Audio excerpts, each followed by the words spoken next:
Well, it's been another fabulous day of gin clear skies near enough across the board, and that will continue through the course of the next couple of days before we see big changes taking place next week. There is going to be changes, however, even in the next couple of days as the area of high pressure kind of changes orientation slightly. Thanks for clicking on to the Friday edition of Vogan's European Outlook.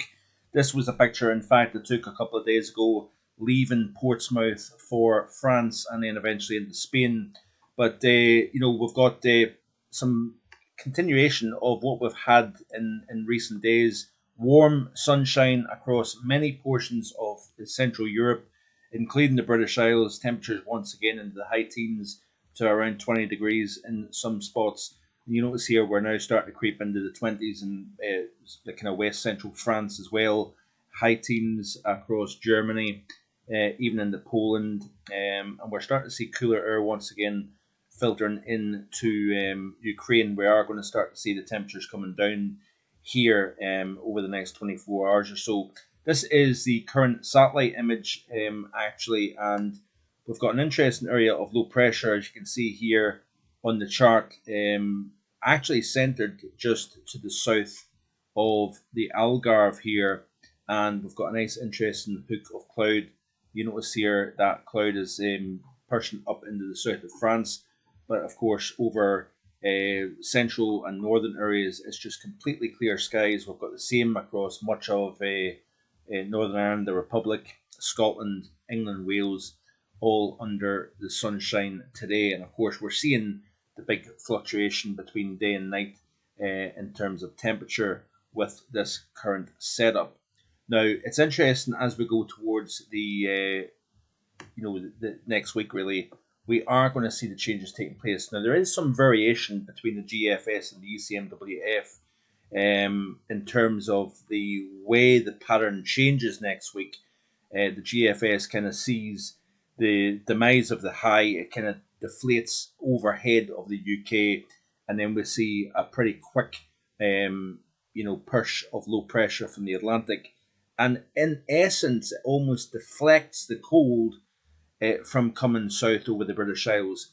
Whereas the ECMWF, which this is the chart that I've got brought up, you can see a different setup taking place, where we see the area of high pressure continuing to hold over the British Isles through the course of the weekend here. So we're going to continue to see the sunshine and the fluctuation between frosty nights and warm afternoons. One thing worth noting, actually, during the course of Saturday, I'll skip back just a little touch. We've actually got the centre of the high up over Scotland, and what we've got some easterly flow coming in underneath that. Not necessarily cold, but it's kind of bringing down the temperature. But more importantly, it's bringing some maritime cloud, that kind of grey coming in off the cold waters of the North Sea. That kind of encroaches from the east and kind of covers the sunshine somewhat down across more southern portions of the British Isles here. That is the only real difference really over the next couple of days that we will see. But notice here, as I play through the loop and into next week, we've got this southward plunge of cold air through Scandinavia and into Eastern Europe, as you can see here. But as we play through next week, notice here that we have the high pressure much more deflated. And you notice Castries to the north of the UK, we've got high pressure over Scandinavia, or should I say Greenland. We've got an area of high pressure actually up over the northwest of Russia. And we've got winds coming in from the north here with wintry precipitation as well, of course. But as we play through the loop, we also have to pay close attention to the more southern areas, because we're going to start to see low pressure and messy weather start to expand over southern portions of Europe. So Iberia, where we've got unsettled weather at the moment, that will start to extend northwards, as you can see here, up into France, into the Alpine region, and into the central portion of Europe. All the while, we've got an area of high pressure close by to the UK over Norway that is allowing the open door of Arctic air back into the UK pattern once again.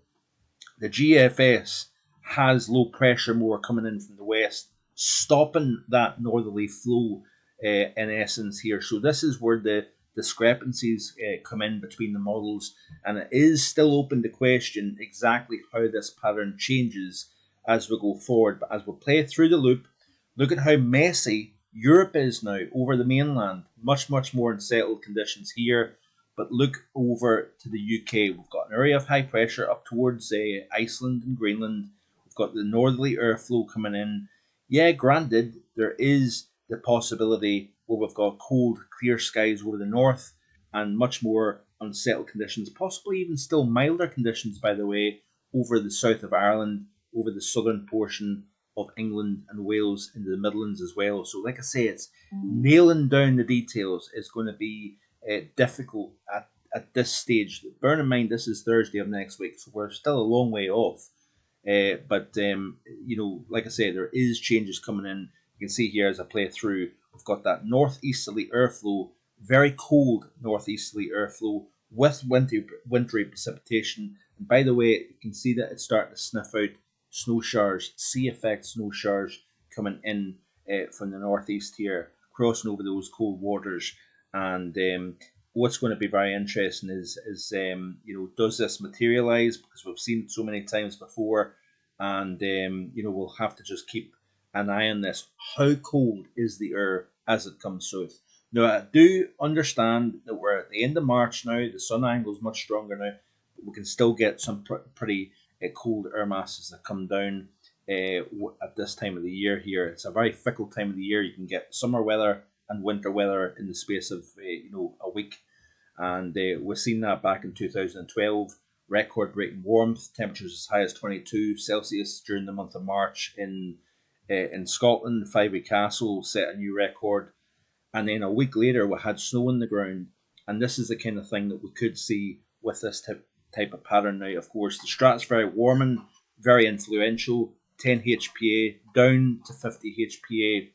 And I think we are seeing the response now within the troposphere. The Arctic Oscillation, like I said yesterday, is going to the most negative it has been since the month of December. And I 100% understand where people are coming from, that we get, you want this in the winter, you want it when it's cold to be cold. You don't want it to happen at a time of the year when people are now wanting to start to see warmer weather, barbecues, picnics in the park. I totally understand that. It is frustrating, but it happens actually a lot more often than probably you think.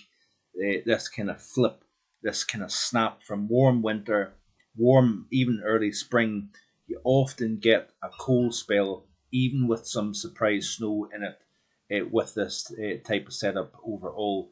And certainly if we look at the 150 millibar temperature chart, you can see here that it's some pretty cold air that's coming in from the north here. So like I say, we'll keep an eye on it and watch the space as we go forward here. Certainly it's been dry. Of course, we've had some grass fires and wildfires burning in various parts of the UK, really from Scotland all the way down to the south coast of England. We've probably seen it also in parts of Europe as well.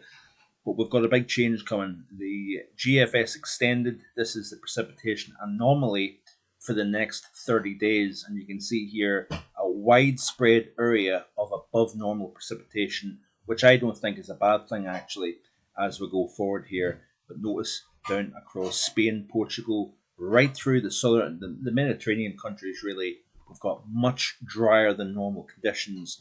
And we're going to, as we go through the next week or so, we're going to start looking at the latter spring pattern and even the summer pattern. And the month of April can be critical in terms of what type of early summer pattern we may have.